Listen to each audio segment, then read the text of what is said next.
कर्नाटक दक्षिण भारत का वो राज्य जो दक्षिण भारत में भारतीय जनता पार्टी की राजनीति का एंट्री गेट है। कभी इसके दरवाजे बंद होते हैं तो कभी खुल जाते हैं। फिलहाल ये दरवाजे खुले हुए हैं और इन्हें और ज्यादा खोलने के लिए बीजेपी के पास एक मसला मिल गया है, जिसका रास्ता फिलहाल 2 ईदगाहों से होकर गुजर रहा है। हाईकोर्ट ने हुबली के ईदगाह में गणेशोत्सव की परमिशन दे दी है, तो वहीं बेंगलुरु के ईदगाह में गणेशोत्सव मनाने पर सुप्रीम कोर्ट ने रोक लगा दी है।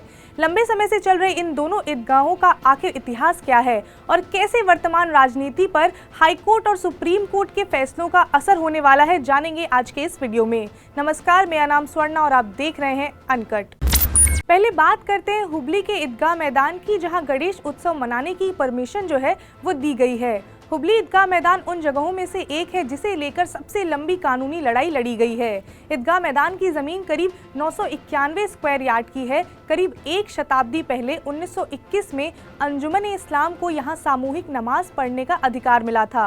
बीते 4 दशकों में इस ईदगाह मैदान को लेकर विवाद ने भारतीय जनता पार्टी के कुछ नेताओं को भी जन्म दिया है। साथ ही इससे उत्तर कर्नाटक में पार्टी का कद बढ़ाने में भी मदद मिली है। हुबली हमेशा चर्चा में रहा है। सन 1956 में भारतीय राज्यों को जब स्ट्रक्चर किया जा रहा था, तब कांग्रेस पार्टी का एक बड़ा हिस्सा हुबली को कर्नाटक की राजधानी बनाना चाहता था।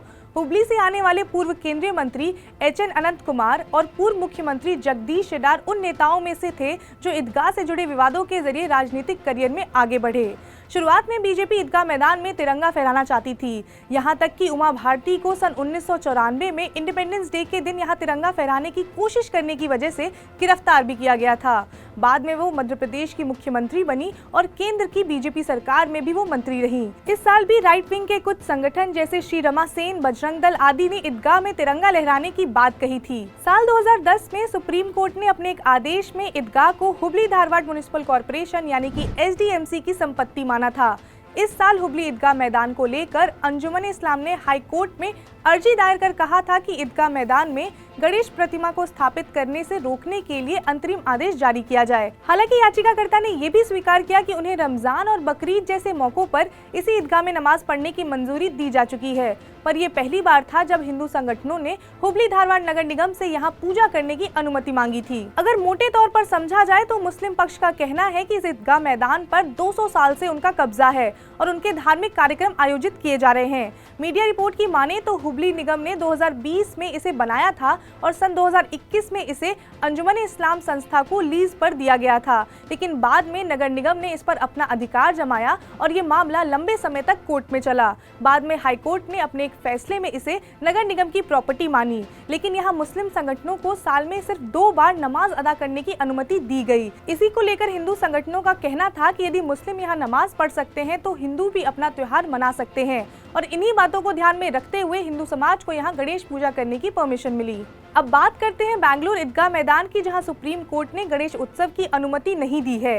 यह ईदगाह मैदान बेंगलुरु के सबसे पुराने इलाके में है और यह 2.1 एकड़ क्षेत्र में है। यह ग्राउंड अभी प्लेग्राउंड के रूप में इस्तेमाल होता है, लेकिन दोनों ईद पर यहाँ नमाज भी की जाती है। कई दस्तावेजों में पता चलता है कि यह लंबे वक्त से ईदगाह ही है, मगर इस जमीन पर स्वामित्व को लेकर लंबे समय से झगड़ा है, जैसा कि हुबली के ग्राउंड में है।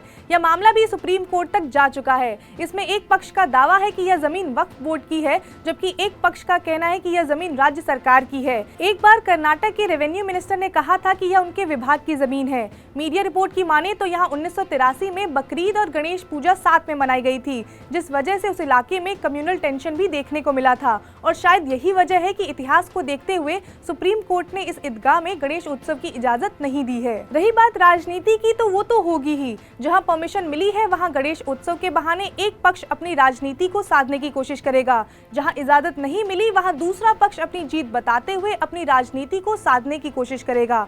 और ये सब इसलिए होगा क्योंकि कर्नाटक में आने वाले दिनों में विधानसभा के चुनाव हैं और इन चुनाव के जरिए कांग्रेस अपनी खोई सत्ता वापस करने की कोशिश करेगी, तो बीजेपी दक्षिण भारत में इसी राज्य के जरिए अपना विस्तार करने की कोशिश करेगी। तो फिलहाल के लिए इतना ही। अगर आपको ये वीडियो पसंद आई हो तो लाइक करें, शेयर करें और सब्सक्राइब करें अनकट को।